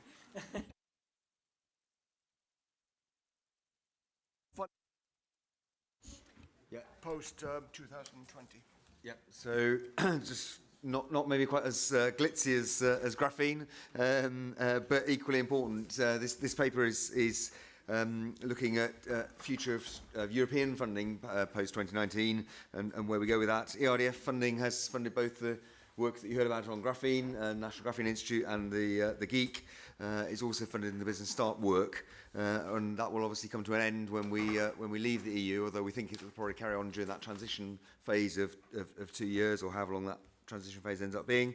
But we are already, and as in the paper, and Alison will go through, looking at what principles we would want to be within any replacement funds, which government is currently calling the UK Shared Prosperity Fund. So Alison will talk you through our current thinking and issues around future funding. Thank you. I'm Alison Gordon. I'm one of the Assistant Directors at the Combined Authority, and I have an area of responsibility around European funding. First of all, as Simon says, this absolutely isn't as glitzy as graphene or as startup, but actually this is about how we get a significant part of our funding to be able to support those really key activities around job creation, but also skills development as well. Oh, sorry. In terms of the scale of the funding that we get, so European structural funds, that's the funding that's devolved down to Greater Manchester. In a 7-year programme, we get about £322 million worth of funding, and that's split 176 million towards ERDF and the remainder to ESF. What that gives us is an annual allocation of in the region of £60 million worth of ESF funding every year, with match, because that all has to be matched at 50%. That gives us a fund of about £107 million a year, which is really quite significant to be able to focus on our priorities. What that funding focuses on is certainly on the ERDF side is in 3 areas, and you've heard 2 of those today. One is around science and innovation, because it's science and innovation that will be able to identify the jobs for the future. One around successful economy and thriving SMEs, so that's a business support package from startup right the way through. And the other is around low carbon and a low carbon economy, because it's an area that, first of all, is a challenge for us, but it's also a huge opportunity for us. So it's an area where we've got particular focus. The other areas where we have funding and where the universities get particular funding is around what's called transnational funding. Horizon 2020 is the biggest research project, biggest research programme across Europe. I think it started off at 80 billion euros over a 7-year programme, and they fund that funding through something called Horizon 2020. Our universities have been particularly successful at that, and the University of Manchester has been exceptionally successful in that. I think it's the 10th highest beneficiary across the EU, and certainly the sixth in the UK, so it's very significant. However, all this may change as a result of Brexit. Part of what's difficult to talk about here is until we know the nature of the agreement that the UK and Europe will come to, the EU will come to. I can't talk other than speculate on what the world will look like then and what our access to funding will be. However, what we've done is to look to focus on what will replace this ESIF funding, because it is so important to us at the point that we leave the EU. In terms of national focus, government has started to look at, first of all, the impacts of what we have already, but then how they can look to replace that. Again, they focused on it's about being able to identify how you're able to tackle those inequalities in communities, but how you're able to secure inclusive growth. Again, absolutely in the place that we'd want to be. There is a timing issue with this. Our funding is in place and is likely to be in place to the end of the programme till 2021. It may be longer than that. But there is unless we have some successor funding in place, that does present a risk in terms of activity coming forward.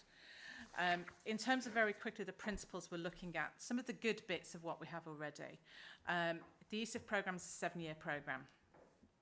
That is rare to have such a long planning period for funding, and that's really, really important. You can only look to think strategically if you've got a longer period to be able to invest. Another thing that's really important to us, we are looking for a place-based single part. One of the challenges with the funding that we have at the moment is sometimes it's quite restrictive. It's difficult to use. It puts people off using it. So some people just wouldn't apply. Some organisations just wouldn't apply, and others do get tied up in knots with it. So it's about trying to simplify that process, but also to give the place to focus that spending on the things that matter, not some of the strange restrictions that European funding does give us in some places. And I can talk a little bit about the very strange things we can't do. What we are looking for is funding that covers both the ERDF element, the job creation element, but the skills element as well. And what we want to be able to do is to make sure that the match funding that's available, which is a lot of that is national public sector match funding, is also available to us as well. So it's not just about the ESF element, it's about the entirety of it. And that's why we've got a particular, we want to be able to focus to make sure we're able to make maximum value of that. It seems a bit hard to look at European levels of match funding on what will be a domestic programme. So trying to understand a little better. Again, the flexibilities really matter. Some of the things we've been able to do in Greater Manchester, they have been firsts. Particularly some of the stuff we've done around recyclable loan funds. I think we were the first in Europe to do that, and we're certainly at a scale now. In terms of the things that Richard talked about, how we're able to support businesses, how we're able to support commercial investment in premises, having that recyclable loan fund rather than a grant fund puts us in a different place, and it actually gives us an asset base to be able to build from. Those kind of flexibilities are really, really important that we're able to carry on with. And again, to be able to remove some of the strange constraints that there is on it. Again, being able to integrate the funding that we have, there are certain restrictions on how we are able to use that funding, so it's quite difficult to build an integrated programme with European funding. What we want to be able to do is to lift some of those restrictions. In terms of governance, we are a mayoral combined authority. We are one of the few mayoral combined authorities in the UK. We already have something called intermediate body status that I won't bore you with, but what that means is we have a level of control over ERDF funding where we have the ability to make a strategic decision on the fit of projects coming in and also influence the calls that are going out. So we can say what matters to Greater Manchester and influence that call. When applications come in, we can look at those applications and say, yes, that is a fit, or no, that isn't a fit. That's been really, really hard won. In the past, that's not an ability that areas have had. What we want to do is to make sure by being able to demonstrate that we can do that, that level of, at least that level of devolved responsibility carries on. What we would like to see is a greater level of devolved responsibility, that we are able to have responsibility for the entirety of it. In terms of ESF, that's a slightly different position in that actually Greater Manchester is the co-funder and the co-designer of activity. And they've been able to do that by being able to access some of the devolved skills budgets that have come down to areas. So being able to have a significant degree of control within Greater Manchester is really important for us. Probably the last thing I would want to say is the nature of European funding and the nature of a lot of funding is you are contracted, or we would contract to deliver a set number of outputs. So 36 of these, 300 of those. That doesn't necessarily tell you what the outcome would be. And I think the point that Annie made, you can't make that connection between things that providers have done in areas and a direct impact on growth in job creation or growth in business starts. What we're keen to see is a new model of outcome-based delivery. I think part of the challenge is if you have to deliver a set number of outputs, 36 of these, 300 of these, it tends to lower a level of innovation. It makes it risky to be able to innovate in that space. If you are looking at outcomes, then that gives you some more space to be able to innovate and to try new things, because you're trying to find a different route to get to the same destination.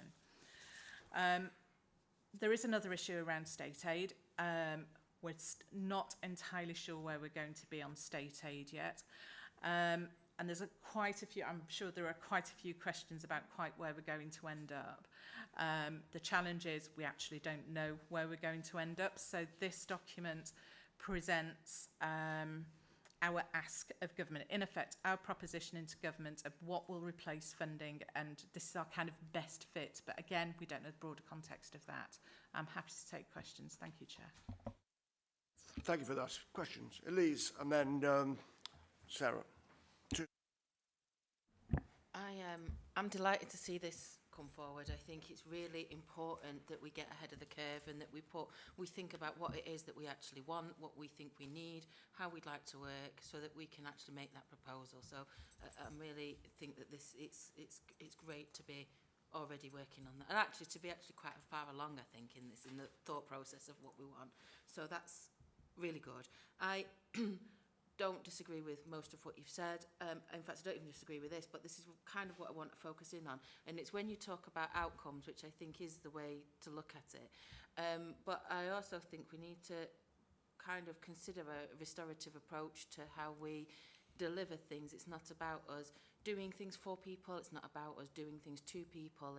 It's about how we're going to work in a place-based format that actually works with the needs, identifying what those and the agencies of the business or the demographic there, the people, the things, the outcome that we're trying to achieve. It's how we work with them to deliver what's actually tailored, and that could be on a Greater Manchester level, but actually we might find that even within the whole conurbation there's little pockets. It might be different in Salford or Bury to Bolton. So it's about ensuring that we can be specific, so we're working with. So it's about, I'd like to see that restorative approach kind of really made clear as to that's how we're going to work together.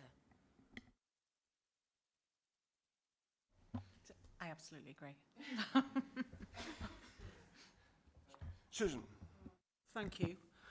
This consultation, so I would want the Ministry of Housing, Communities and Local Government to properly recognise the continued evidence that there is disparity between the north and the south of England on investment.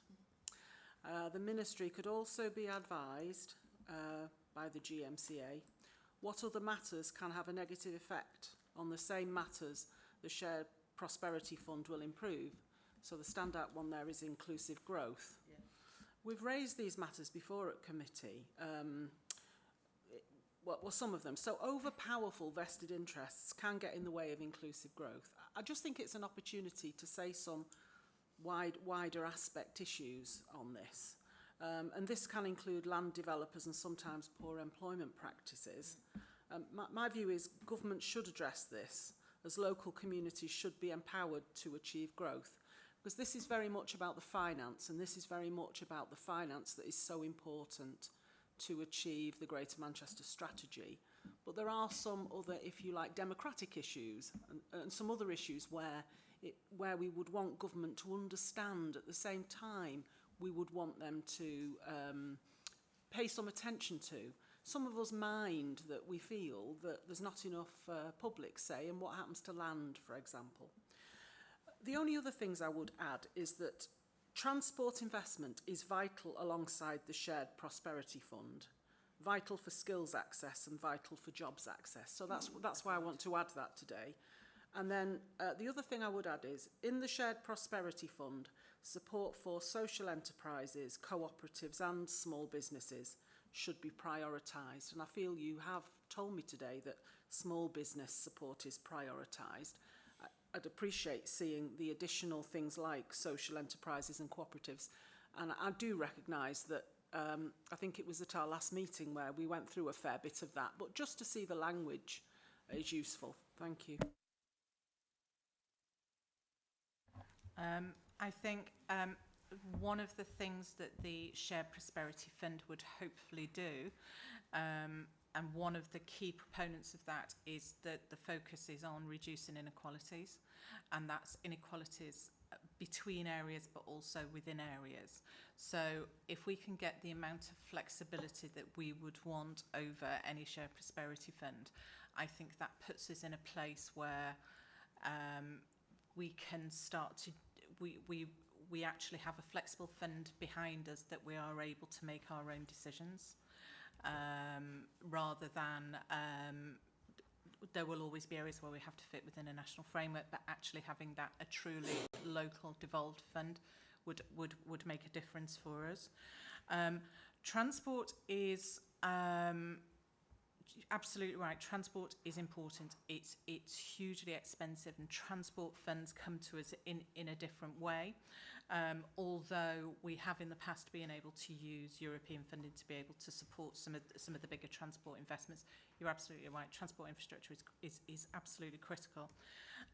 Social enterprise and cooperatives, I absolutely agree, and that's my fault for not putting that in there. What we want to be able to see is a real diversity of business types within Greater Manchester. That's what will give us the resilience, and that's what will give us the inclusive growth that we're looking for.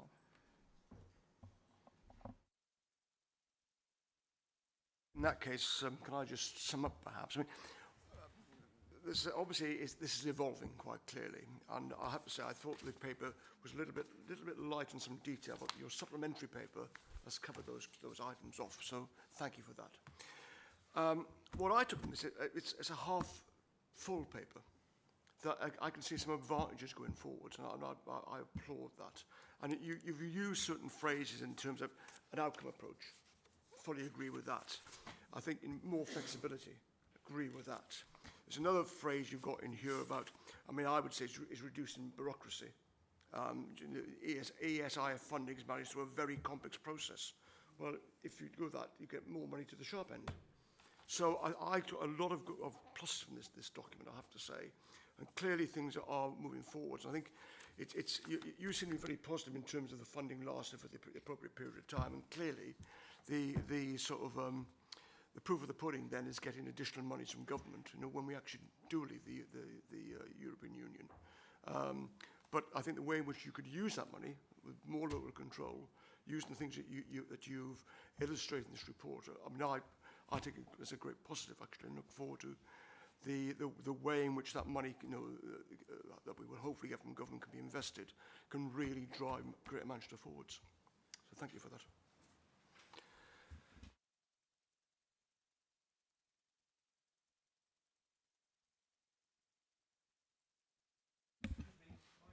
Oh, sorry.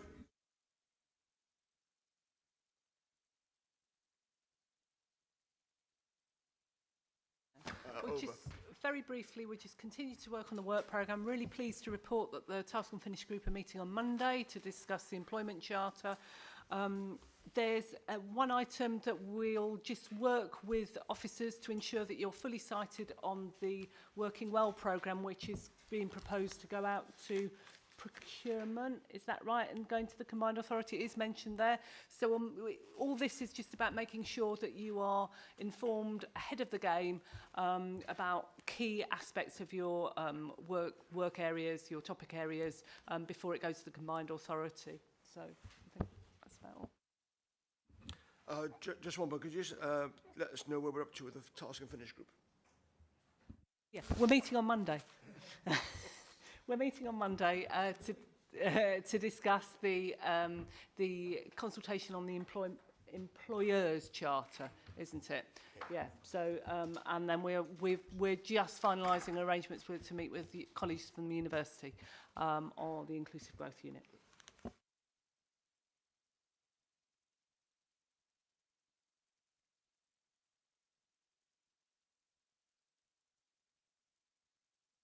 The Brexit monitor item 9, I know it's for information, so I haven't mentioned it before, but I did ask we continue to have it. We had it last year. I enjoy reading it because it's mainly good news. Thank you. It is, if you read it. I'm with Roy. It's good news. I think there's a variety of news in the. Let's not have a debate across the table on I Brexit. think there's a and no variety Brexit. of news in the Brexit report. I'm afraid. I've read a number of them. Can we not have a debate? It's there for information, not for debate. Otherwise, we'll be here all day. Right, park it, please. Right, so many thanks for your, again, excellent contributions. We've had some good presentations today. So many thanks indeed, and look forward to seeing you at the next meeting. Cheers.